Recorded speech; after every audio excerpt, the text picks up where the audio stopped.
বাবা,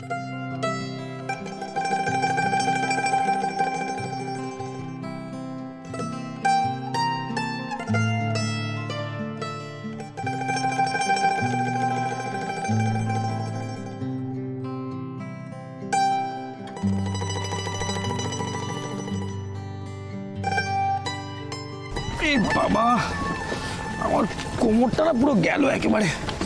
বারবার বলেছিলাম এতগুলো লাগেজ না নিয়ে আসতে। কি আবার একটু উঠে বসো না। বেশ করে চেলেছি, আনরোম্যান্টিক একখানা। কি? হ্যাঁ ঠিকই বলেছি। দেখো খোলা আকাশে সূর্য অস্ত যাচ্ছে, দেখতে কি ভালো লাগে। আর তুমি? হে ভগবান, আমি আমার জ্বালায় মরছি আর তুমি এখানকার সিনারি দেখছো। একটা কথা বলি। হ্যাঁ। একটু জল বার করো তো, জল তেষ্টা পেয়েছে। এই খাটে আছে। আমি কি তোমার অ্যাটেন্ডেন্ট জল বের করে দেবো? কি?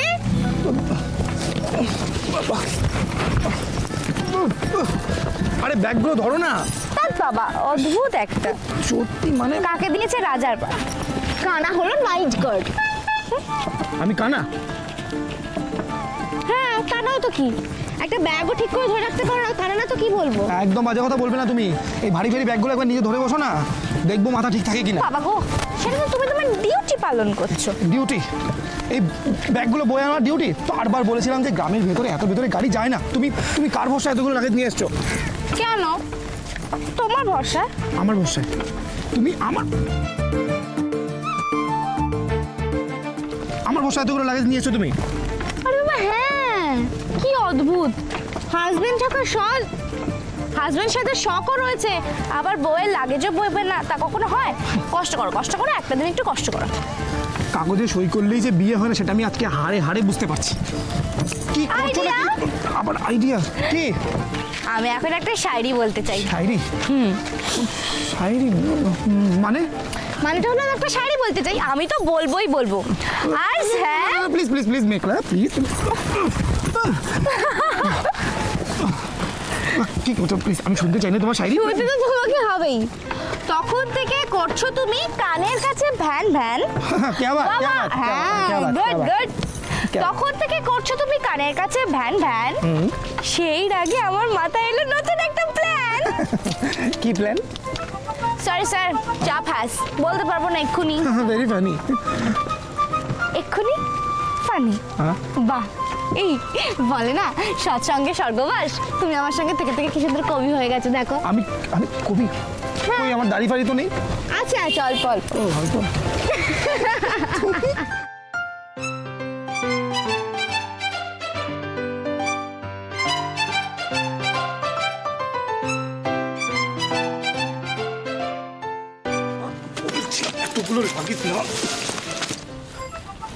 আরে মেঘলা, এসো কোনো অসুবিধা নেই তো? আসতে না কোনো অসুবিধা নেই। আমি তো আরে আস্তে পড়ে গেলে কি করে? লাগবে তো মানে? আরে পড়ে যাওয়ার পর তুমি জিজ্ঞেস করছো লাগেনি তো? আরে বিনয় দা, আমায় তোলো। লাগেজগুলো কে তুলবে? কি বিনয় দা, আরে কি করছো কি? আমায় তোলো। হ্যাঁ তুলবো। কি তোমার মাথায় একটু বুদ্ধি নেই? বিনয় দা। অনি তুমি একটু বসো, আমি মেঘলা ডাকছি। আমি আসছি। বিনয় দা। হ্যাঁ মেঘলা ডাকছো? বিনয় দা। একটা কাজ করো মেঘলা, তুমি বরঞ্চ ভেতরে গিয়ে বসো। আর একটা রিক্সা আছে তো, আমি ওটাকে যারা আসছে তাদেরকে নিয়ে ভেতরে যাচ্ছি। কেমন? রিক্সা? হ্যাঁ। সো সরি গো, কোনো লাভ নেই। হ্যাঁ মানে তোমার আই মিন আমাদের মিঠুদি যে আসেনি।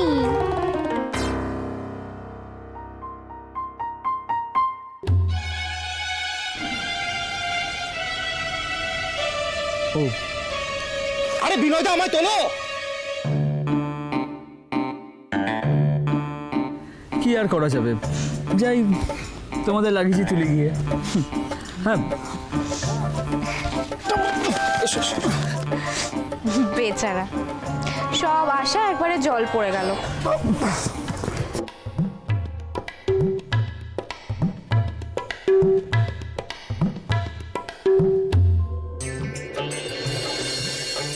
আচ্ছা কি বলছিস বলতো?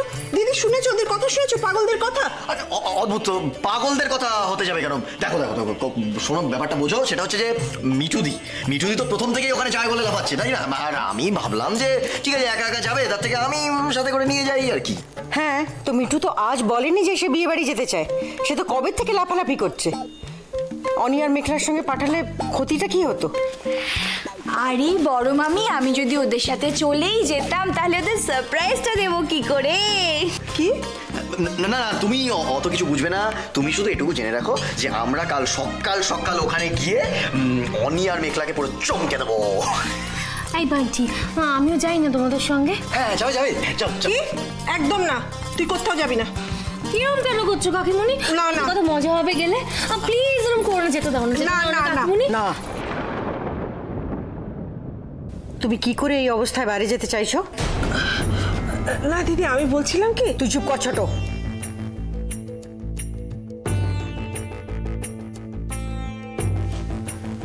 অগ্নি তোমার অভিভাবক। ও বাড়িতে আছে? ও অফিস থেকে ফিরেছে এখনো? ওর অনুমতি না নিয়ে, কারুকে কিছু জিজ্ঞেস না করে তুমি বিয়ে বাড়ি যাচ্ছ? আশ্চর্য। মিঠু, বান্টি ওদের সঙ্গে বোনের উচ্ছৃঙ্খলতার ছোঁয়া দেখছি তোমারও লেগেছে।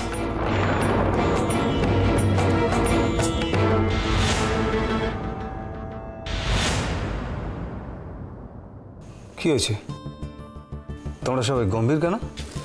এই তো অগ্নি, বলছি যে অনিরা ঠিক মতন পৌঁছেছে তো? তোকে ফোন করেছিল? হ্যাঁ হ্যাঁ, ফোন করেছিল, ওরা ঠিকঠাক পৌঁছে গেছে।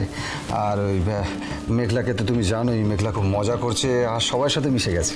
হ্যাঁ রে, বলছিলাম যে বৌদি যেসব জিনিসগুলো পাঠিয়েছিল ওই ঠাকুরমশাইয়ের মেয়ের বিয়ের জন্য, সেগুলো ওদের হাতে পৌঁছে গেছে তো? হ্যাঁ কাকুমণি, সেগুলো সব হয়ে গেছে। তবে অনি বলছিল যে ঠাকুরমশাই খুব মন খারাপ করছিলেন, বাবা মার কথা বারবার বলছিলেন উনি খুব আশা করেছিলেন বাবা মার মধ্যে কেউ যদি দেবীর বিয়েতে আসতেন তাহলে। বড় মা, দেখো চান্স আছে কিন্তু এখনো। তুমি বলো, যাবে নাকি আমাদের সাথে? না রে বান্টি, সে তো তোর জেঠু নিজেই ফোন করে আমাকে বারবার যেতে বলেছে। এই যা শরীরের অবস্থা, এতটা রাস্তা ধকল নিতে পারবো না। আমি ভাবছিলাম মা, দেখো তুমিও যাচ্ছ না, বাবাও যাচ্ছে না, তো বাড়ির থেকে একজন গার্জেন যাওয়া উচিত।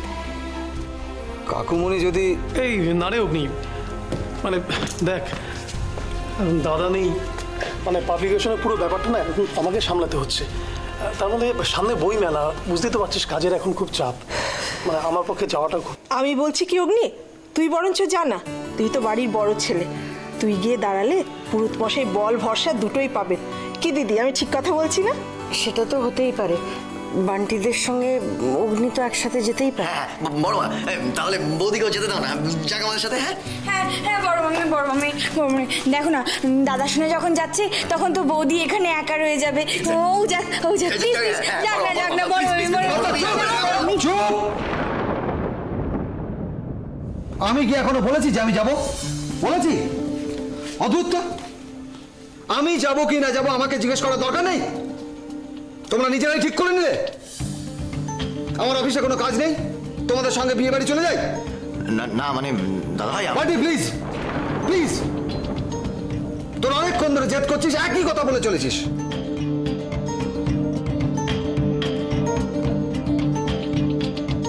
তোরা যখন এত করে বলছিস তখন আমি যাব।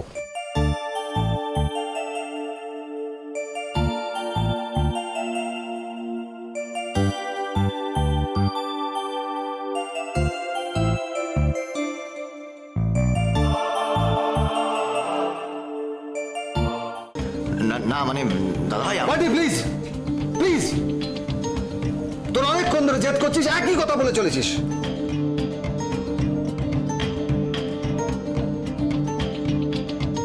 তোরা যখন এত করে বলছিস তখন আমি যাব।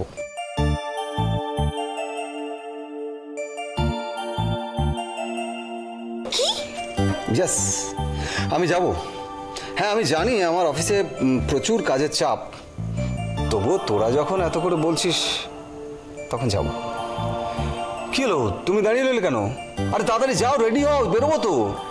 কি রে, তুই দাঁড়িয়ে আছিস কেন? তো বললো তৈরি হয়ে নিতে, যা তৈরি হয়ে যা। আচ্ছা আচ্ছা আচ্ছা, আমার একটা বক্তব্য আছে কিন্তু, মানে সবাই কান খোলকে শুনলে যে দেবী অস্তার জন্য একটাই বিষয়, সেটা হচ্ছে আমরা যে যাচ্ছি সেটা অনি আর মেঘলা যাতে কোনোভাবে জানতে না পারে।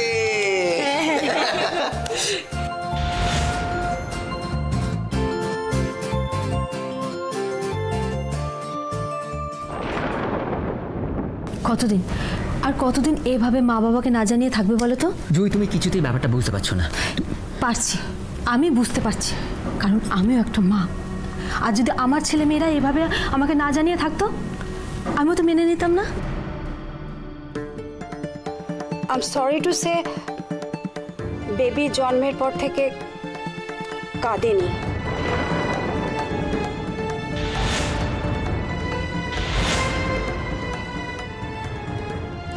মানে বেবি নর্মাল নয়। আমি বুঝতে পারছি বৌদি, কিন্তু তুমি দাদা একবার আমার জায়গায় দাঁড়িয়ে ভাবো, আমি মা বাবাকে কি করে বলবো? আমি মা বাবার সামনে নিজেকে ধরে রাখতে পারবো না। সুজন তুই আস্তে কথা বল। আচ্ছা, মা যে কোনো মুহূর্তে কিন্তু চলে আসবে তোর কাছে উর্মির খবর নিতে।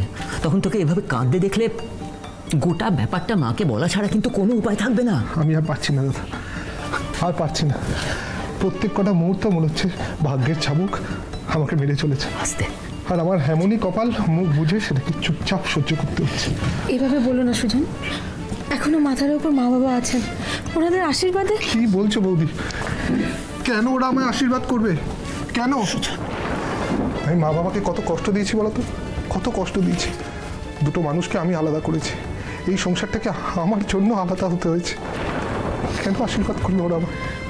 কেন আশীর্বাদ করলো? চুপ, আস্তে, চুপ করো, চুপ করো। ওকে কাঁদতে দাও, ওকে কাঁদতে দাও যে, কাঁদলে অন্তত তোর মনটা হালকা হবে। ও আর নিজের ভাগ্যকে কত দুষবে বলো তো। তুমি তোর দাদা, তুমি ওকে বোঝাও, বোঝাও। এই এদিকে আয় তো, এদিকে আয়, বস বস এখানে, বস বস। সুজন, আচ্ছা তুই একটা কথা ভাবছিস না, আরও তো অনেক ক্ষতি হতে পারত, আরও তো বড় সর্বনাশ হতে পারত রে। তোর উর্মি তো ভালো আছে, সুস্থ আছে, এটা ভাবছিস না? এটা তো যথেষ্ট। তুমি তো অপারেশনের সময় ওখানে ছিলে, তুমি টিউমারের সাইজটা দেখোনি? বৌদি, আমি আর নিজেকে সান্ত্বনা দিতে পারছি না। আমাদের প্রথম সন্তান, কত স্বাধীন, কত আনন্দের, সব শেষ হয়ে গেল, সব শেষ হয়ে গেল। কিচ্ছু শেষ হয়নি। সন্তান যেমনই হোক না কেন, সে তো সন্তান। না বৌদি, এই সত্যিটা আমি বলতে পারছি না, বলতে পারছি না এই সত্যিটা।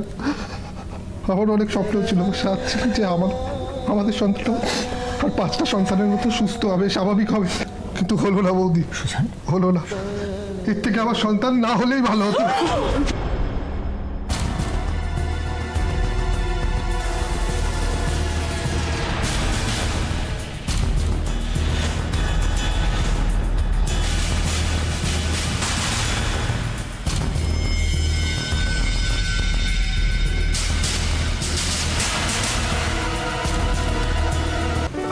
আসো আসো আসো আসো, আসো তো। মানে আসলে তোমরা না বুঝতে পারছো না, জানো তো, আমি তো মানে কোনো নিয়ম জানি না, তোমাদের কিন্তু মানে সব পুরো ঘেটে যাবে, কিন্তু আমি বলে দিলাম। আহা, আমরা আছি কি করতে, আমরাই সব বলে বলে দেবো কি কি করতে হবে। কি আরে না না, ভাড়ার ঘরের চাবি আমার কাছে, আমি খুলে দিচ্ছি। চলো আমার সাথে একটু পরিষ্কার টরিষ্কার। আরে আরে আরে করছো কি তোমরা? কি করছো? হ্যাঁ, মেঘলা মা এত দূর থেকে কষ্ট করে এলো, আর আসতে না আসতেই তোমরা এইভাবে টানাটানি করছো। আরে দাদা, আমাদের মেঘলা মা মেয়েটাই এমন, মুখটা দেখো কি পয়মন্ত ভাব, লক্ষ্মীশ্রী চেহারা। এমন মা লক্ষ্মীর হাত থেকে আমাদের দেবী শাখা পড়লে না, দেবীর শাখা সিঁদুর 2 অক্ষয় হবে।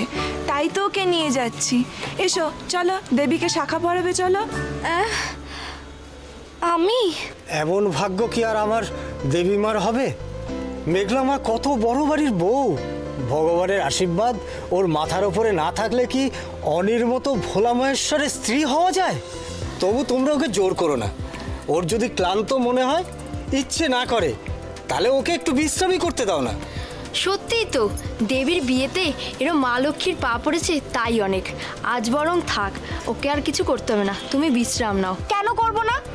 আমার ননদের বিয়ে বলে কথা, আমি অত দূর থেকে এসেইছি তো তোমাদের সকলের সাথে মজা করব বলে। আর রেস্ট ওসব অনেক নিয়েছি, এখন না। তোমরা শুধু বলো আমাকে কি কি করতে হবে, ব্যাস। চলো।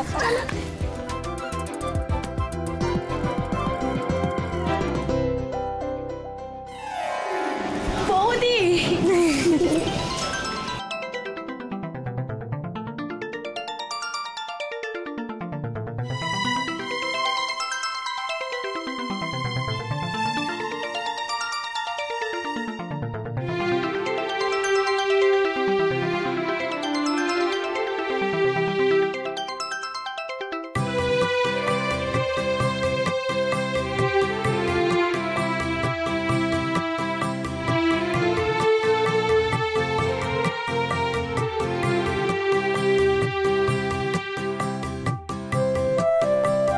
এবার দেবীকে আলতা পরাতে হবে।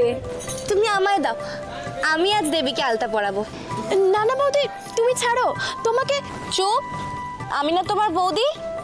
একদম কথা না। হাত ছাড়াও, পা থেকে হাত ছাড়াও দেবী, আজকে আমি তোমায় আলতা পরাবো।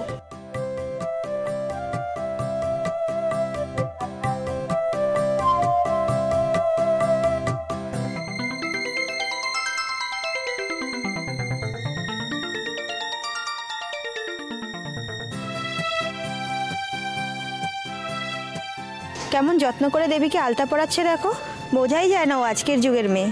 আজকাল তো শুনি শহরের মেয়েদের বিয়ে থাকার ওপর কোনো বিশ্বাসই নেই। আর আমাদের মেঘলামা কি সুন্দর শাঁখা সিঁদুর পড়ে আছে দেখো, বিয়েতে কত বিশ্বাস, তাই না? এই হলো আসল শিক্ষার পরিচয়, বুঝেছো?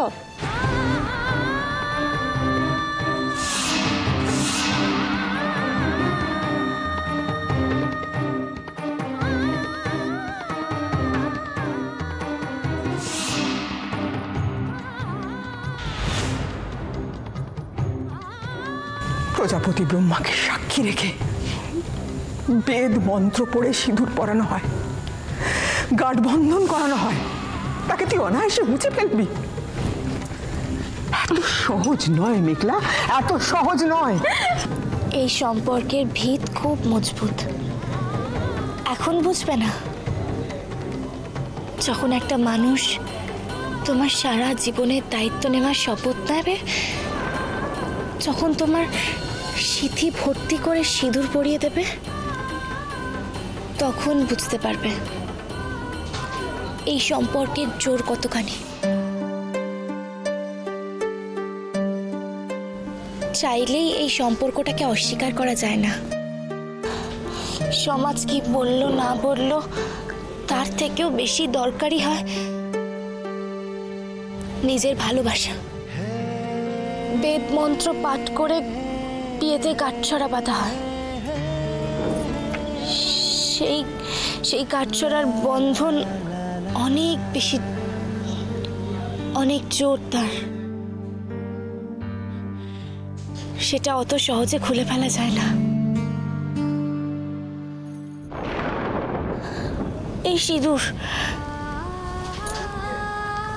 এত সহজে মুছে ফেলা যায় না।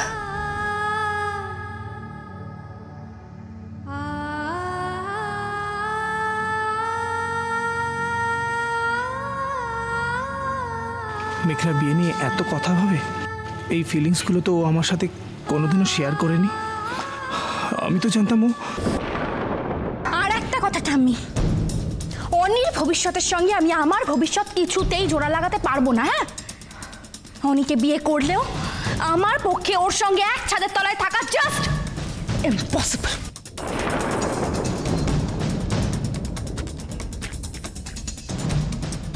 হাত ছাড়ো। Who the hell are you? আমার হাত ধরার রাইট তোমায় কে দিয়েছে অনি? একটা মিথ্যে মিথ্যে বিয়ে করেছি বলে নিজেকে কি আমার হাজবেন্ড ভাবছো?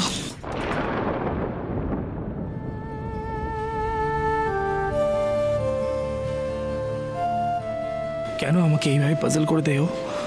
কেন ওর এত কাছে থেকে ওকে আমি চিনে উঠতে পারি না? মেঘলার কোন কথাগুলো সত্যি, কোন কথাগুলো মন থেকে বলে?